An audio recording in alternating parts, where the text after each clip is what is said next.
Welcome back. Police are seeking the public's assistance in identifying the country's latest traffic fatality victim.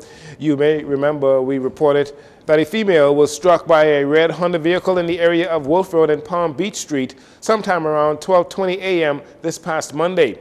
The female, who appears to be in her late 30s, received serious injuries and succumbed to her injuries on scene. As it was reported, she was dragged underneath the vehicle.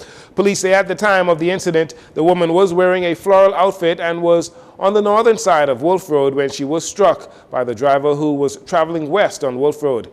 At present, her identity is still unknown. Hence, police are appealing to family members who may not have seen or heard from a relative in recent days to contact the Traffic Division of the Royal Bahamas Police Force. Additionally, the Traffic Division renews its appeal for the public's assistance in identifying the vehicle responsible for this accident, as well as the vehicle responsible for the hit-and-run accident which occurred on the intersection of East Street and Andrews Avenue, which has left an adult male in hospital in critical condition. That vehicle or the driver of that vehicle still not identified. Again, anyone having information that can assist police with their investigations into these matters, you're asked to contact the police at 911, 919, or the Traffic Division at 397-8050, 397-8050.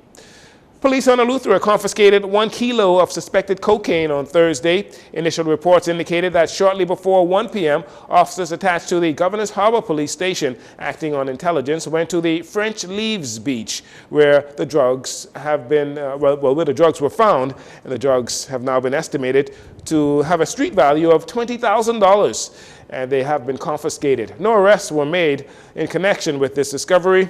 Police investigations continue.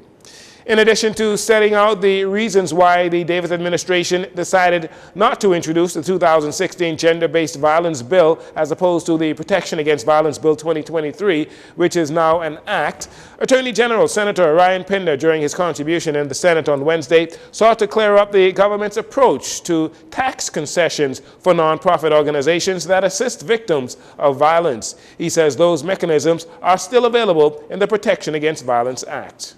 The 2016 bill provides for a registration of gender-based violence support service providers, which effectively is a registration of the not-for-profit institutions involved in supporting victims of gender-based violence. The current bill has a similar registration. We all agree, I don't think there's ever been a dispute, that these not-for-profits involved in such a fundamental societal function should have access to tax concessions. However, it should not be as in the 2016 bill, as there are other mechanisms already established with our revenue collecting departments to facilitate tax concessions to not-for-profits generally. Senator Ryan Pinder says based on his own experiences, the process for nonprofit organizations is very efficient, and the Ministry of Finance and its departments under either administration are very generous in awarding tax concessions to nonprofits. For this reason, he says there is no need for duplicitous legislation which can create inconsistencies and add confusion. The Attorney General says the government believes the foundational protection areas that are found in the 2016 bill are indeed proper, and that the Protection Against Violence Bill 2023 reflects the same. So we believe that the Protection Against Violence Bill 2023 fulfills the mandate before us.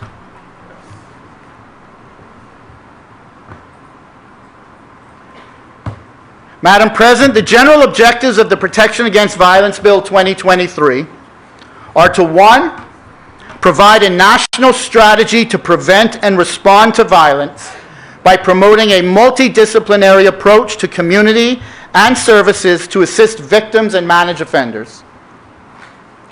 The second general objective is to provide for a system of information gathering to generate reliable statistics on violence against women which result in death.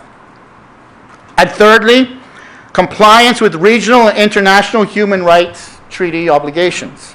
And finally, Bahamas Ministry of Tourism, Investments and Aviation officials soared at this year's premier global aviation event, the Experimental Aircraft Association AirVenture Oshkosh, to promote the exciting offerings that General Aviation has in the pipeline, meet with leading aviation partners, and discuss new business opportunities. The week-long fly-in convention is deemed the world's greatest aviation celebration and was hosted last week in Oshkosh, Wisconsin, attracting between 500 and 800,000 attendees each year, comprising pilots, international media, aviation manufacturers, vendors, and more than 10,000 aircraft. The Bahamian team gave pilots interested in flying to the beautiful 16-island destination of the Bahamas the opportunity to speak with officials from key Bahamas agencies, including Customs, Immigration, and the police. And that'll do it for your JCN Evening News. Once again, I'm Jcn Saunders. Thank you so much for joining us. This segment of the news has been brought to you by Sun Oil Limited.